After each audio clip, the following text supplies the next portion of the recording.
बिस्मिल्लाहिर्रहमानिर्रहीम। अस्सलाम वालेकुम। आज हम लेटर और अल्फ़ाबेट के दरमियान डिफरेंस को पढ़ रहे हैं, ठीक है। तो सबसे पहले ये बात याद रखें कि जो लेटर है इसकी डेफिनेशन है कि a symbol in an alphabet is called a letter, ठीक है। अल्फ़ाबेट में एक सिंबल इस्तेमाल की जाती है, इसको लेटर कहते हैं, ठीक है। A symbol in an alphabet is called a letter. For example, there are 26 letters in the English alphabet, ठीक है। जो एक सिंगल क्वांटिटी है, ठीक है, जैसे ए बी सी, ए से लेकर जेड तक, ठीक है।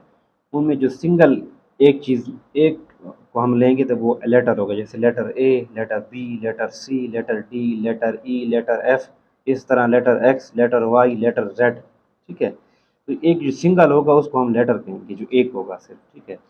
इस तरह जो अल्फ़ाबेट है, अल्फ़ाबेट जो है a set of letters used in a language is called alphabet.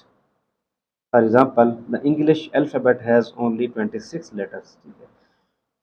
ये एक लेटर का जो सेट बन जाएगा, ए से लेकर जेड तक जितने भी लेटर हैं, ए से लेकर जेड तक, A B C D E F G H I J K X Y Z तक, ये एक पूरा सेट है। इस पूरे सेट को अल्फ़ाबेट कहते हैं, ठीक है।